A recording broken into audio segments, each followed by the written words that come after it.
김명수 대법원장 후보자의 인사청문회에서는 이념 편향 문제가 도마에 올랐습니다. 뉴라이트, 거짓말 논란에 휩싸인 박 후보자를 외면한 채 부적격 의견으로 청문보고서 채택에 합의했습니다. 한국당 혁신위원회는 박 전 대통령에게 탈당을 권유하는 징계안을 의결했습니다. 예, 지금부터 만날 분 조금 전에 예고해드린 대로 자유한국당 장제원 의원 만나겠습니다. 두 가지 이슈로 초대를 했는데요. 하나는 김명수 대법원장 후보자 문제입니다. 장제원 의원은 김 후보자는 임명할 경우에 쿠데타 때나 가능한 일이 벌어지는 거다. 이 정도로 강하게 반대를 했습니다. 왜 그렇게 반대하는지 그 이유를 좀 듣고 싶고요. 또 하나는 한국당 당내 문제입니다. 어제 혁신위원회가 박근혜 전 대통령의 자진 탈당을 권유했고 자진 탈당 안 한다면 제명이라도 시켜라라고 했는데 지금 당내 갑론을박이 심합니다. 만나보죠. 장제원 의원 연결이 되어 있습니다. 장 의원님 안녕하세요. 예, 안녕하세요. 김명수 후보자, 예, 오랜만입니다. 김명수 후보자 임명은 쿠데타 때나 가능한 일이다. 이 정도까지 반대하세요? 예, 우리가 사회 통념적으로, 예. 일반 상식적으로 쉽게 이해할 수 있는 인사가 아니지 않습니까? 그러니까 우리 사회는 좀 합리적이고 객관적인 많은 국민들이 어떤 인사를 했을 때, 예.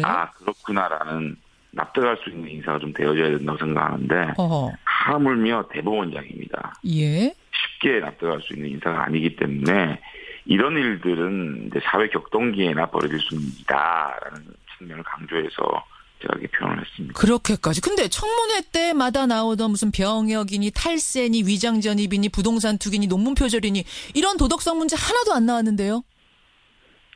다운계약서 얘기도 나왔고요. 네, 근데 그것보다 더 중요한 거는 대법원장으로서의 능력과 자질, 사법부를 운영할 수 있는 사법행정에 대한 어떤 그 마인드, 예? 사법개혁 의지, 이런 것들이 굉장히 중요하지 않겠습니까? 능력에서부터 문제가 있다? 그럼요. 그러니까 이분은 이틀 동안의 그 청문회 과정에서 예. 자신의 소신, 가치관, 세계관, 생각, 이런 것들 전혀 말씀을 하시지 않으세요. 도대체 뭐가 두려워서 자신의 이념이나 사상이나 가치관에 대해서 회피를 하고 속이려고 하는 건지 그런 것들을 저희들은 의문시하는 것이고 특히 우리 사회의 가장 중요한 이슈 예. 동성애 합법화, 전교조 문제, 양심적 병역 거부 이런 거에 대해서 일반론적인 것 외에 자기 생각을 얘기하는 겁니다. 저는 숨기는 자는 의도가 있다고 생각합니다. 말을 하지 않기 때문에 그거는 문제가 있는 것이다. 우리가 도대체 뭘 보고 이분을 검증을 하죠? 결국은 이분의 그동안의 어떤 그 캐리어 이런 걸로 가지고 비교할 수밖에 없지 않겠습니까? 저는 제가 김명수 후보자를 검증하는 데 있어서 예. 좀 언론에서 너무 악의적인 편집을 하지 않았냐는 생각이 드는 게 제가 김명수 후보자의 스펙을 양승태 대법원장과 이용훈 대법원장과 비교를 했는데 언론들은 스펙만 비교했다 이래서 막 비판하는데 저는 이 본인이 얘기를 하니까 세 가지 중요한 관점에 대해서 비교를 한 거거든요. 알겠습니다. 첫째는 프로필이고요. 예. 두 번째는 법관으로서의 사법적 기여도. 세 번째는 재판으로 사회에 대해서 얼마나 기여했느냐. 이 세 가지를 놓고 이용훈 대법원장, 노무현 대통령이 지명했던 이용훈 대법원장, 이명박 대통령이 지명했던 양승태 대법원장, 이 두 대법원장과 정면 비교를 했습니다. 이 두 대법원장보다 함량 미달이라는 지적을 했는데 스펙만 비교했다. 이렇게 해서 많이 비판을 하시더라고요. 함량 미달이다. 편향적인 이념을 가졌고 경륜. 그러니까 지금 함량 미달이라고 하신 부분. 경륜도 그렇죠. 부족하다. 이 두 가지를 인사청문회에서 강하게 주장하셨더라고요. 그렇습니다. 그런데 장 의원님. 지금 사법부의 최대 과제가 개혁 아니겠습니까? 예. 기존의 관행대로. 기존의 이 정도 스펙, 이 정도 길을 걸었어야지만 이 사람이 대법원장이 된다. 이런 기준으로 승진한 사람보다는 그 길에서 그 관행에서 벗어난 인물이 개혁을 위해서는 더 적임자다 이런 의견이 상당히 많고요. 게다가 어제 청문회에서 김 후보자는 국민들이 그렇게도 바라는 그 정관예우 문제 나 그거 바로잡겠다라고 강한 의지를 표명한 데 대해서 국민들이 박수를 보내고 있는데요. 네. 관행을 벗어나서 사법개혁을 하겠다라는 부분에 대해서 예. 저는 김명수 후보자가 좀 더 뚜렷한 입장을 표명했어야 했다. 그리고 사법개혁을 어떻게 해 나가겠다라는 얘기가 굉장히 일반적이었습니다. 예컨대 예. 이 정도의 파격 인사를 했을 경우에는 예. 우리 국민들이 김명수 후보자가 사법개혁을 이끌 아이콘 정도가 돼야 이런 인사를 할 수가 있거든요. 근데 지금까지 우리 국민들이 김명수 후보자를 바라봤을 때 예. 사법개혁을 이끌어 나갈 수 있는 아이콘인가에 대해서도 저는 그렇게 청문회 과정 속에서 감명을 받지 못했거든요. 자, 전관예우 문제는 말이죠. 예. 일반적인 얘기고 누구나 할 수 있는 얘기입니다. 그럼 어느 정도로 말씀을 하셨어야 아이콘이다라고 할 정도가 되는 걸까요? 지금까지 살아왔던 것들이 예. 사법개혁에 대해서 지속적으로 목소리를 낸 과거의 경력이 있어야 됩니다. 어허. 그것을 두고 아이콘이라는 거 아닙니까? 지금 와서 전관예우 문제, 자 김명수 후보자가 지금까지 예. 국간으로서 사법개혁에 대해서 강하게 주장하고 강하게 얘기한 적이 있습니까? 국제인권부 연구회에서도 본인은 세미나만 주최했고 가서 축사만 했습니다. 거기에 대해서 어떠한 제가 목소리를 내지 않았던 데라고 얘기합니다. 아주 소극적으로 얘기해요. 사법개혁도 자 저는 법관 중에 한 명일 겁니다. 앞으로 대법원장으로서 이렇게 사법개혁을 강하게 하겠다는 게 아니고 예.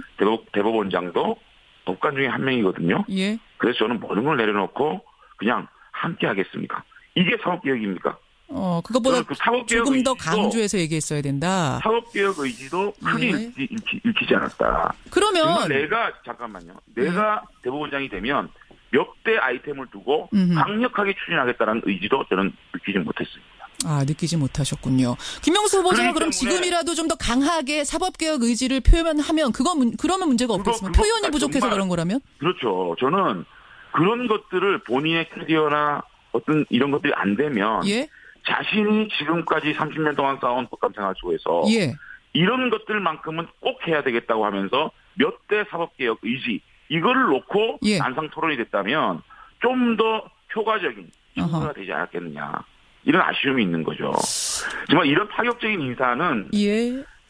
어떠한 다른 사람보다 내가 하면 가장 이런 사법개혁, 이 정도의 사법개혁을 잘할 수 있다는 명제를 내놔야죠. 적극성이 좀 부족했다 이런 말씀이세요. 알겠습니다. 그렇죠. 그러면 국회 인준이 이제 남아있는데 김희수 후보자처럼 부결시켜야 된다 이렇게 보세요? 저는 부결 아니면 뭐 찬성 이걸 떠나서 최소한 이 동성애 문제 있지 않습니까?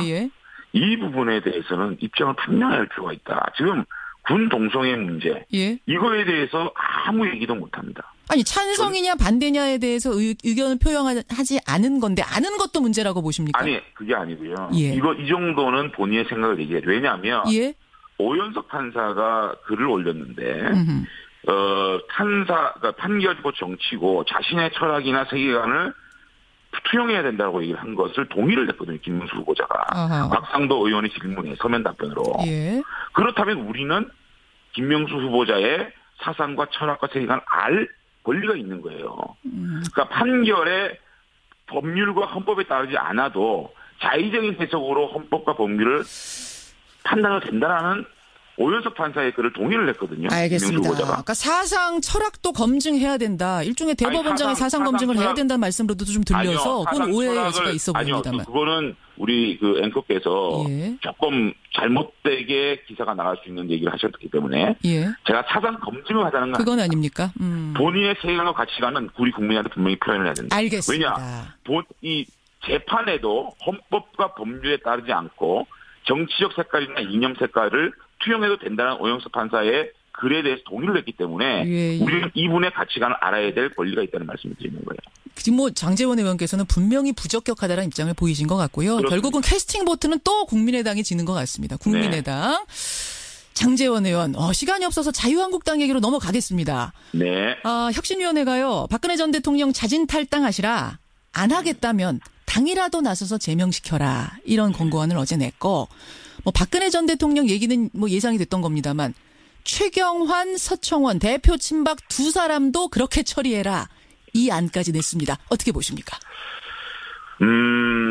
제가 자유한국당에 계속적으로 주장한 것은 첫째는 이제 박근혜 대통령과의 단절 그리고 박근혜 대통령 정부 때 잘못 정부를 이끄는데 핵심 역할을 했던 분들에 대한 청산을 요구를 했고요. 두 번째는 우리 자유한국당의 기조가 좀 더 친서민적으로 가야 되고 서민 보호로 가야 되고 양가 해소를 위한 노력을 해야 된다. 이 두 가지를 제가 개혁에 요구를 했거든요. 그런데 저는 지금까지 홍준표 대표가 들어서고 과연 친박 정상을 할 수 있을까에 대한 의심을 했는데 어저께 혁신위원장의 발표를 보면 지금은 문재인 정부의 어떤 이런 독주를 막기 위한 한석이라도 필요한 시점에서 두 명의 상징적인 핵심 친박 의원을 당에서 두석을 내보내겠다는 어떤 이런 결정은 상당히 어려운 결정이고 우리 국민들 앞에 최소한의 개혁 의지를 보인 것이다라고 평가하고 싶습니다. 아, 그러면 그 2명 내보내는 게 뭐 두석 굉장히 아까운 두석이지만 내보내는 게 맞다고 보시는 거예요? 글쎄 이제 그런 것들을 혁신위원회에서 발표한 문제이기 때문에 제가 맞다 안 맞다라는 것보다는 혁신위원회와 당에서 그 자유한국당의 개혁의 몸부림을 실질적으로 보여준 거라고 생각해서 제가 평가를 한단 말이죠. 최경환 서청원 의원은 어제 이제 반대 의사를 뭐 직접 표현한 건 아닙니다만 그 측근에서 흘러나옵니다.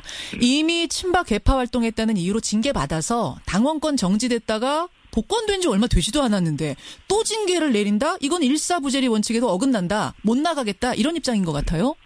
그거는 또 이제 당에서 이제 그런 참 어려운 일이지 않겠습니까? 현직 의원을 참 제명을 해서 내보낸다는 게 어려운 일 아니겠습니까? 그렇죠. 그런 것들에 대한 갈등은 있겠죠. 갈등하는 가운데서 뭐 홍준표 대표께서 말씀하지 않습니까? 10월 달 내로 결정을 하겠다라고 말씀하셨으니까 10월 달 내에 어떤 컨센서스들이 만들어질 거라고 봅니다. 굉장히 고통스러운 결정이지만 여기까지 해냈을 때 국민들이 혁신 의지 볼 것이다. 뭐 이런 생각 가지고 계시는 거예요? 최소한의 국민들한테 혁신에 대한 도리, 혁신에 대한 우리의 결의를 보여준 거라고 생각합니다. 아니 안만 나왔다고 보여준 건 아닌 것 같고 이게 결국 쇼로 그치지 않으려면 정말 뭔가 실행이 돼야 되는 거 아닙니까? 되겠죠.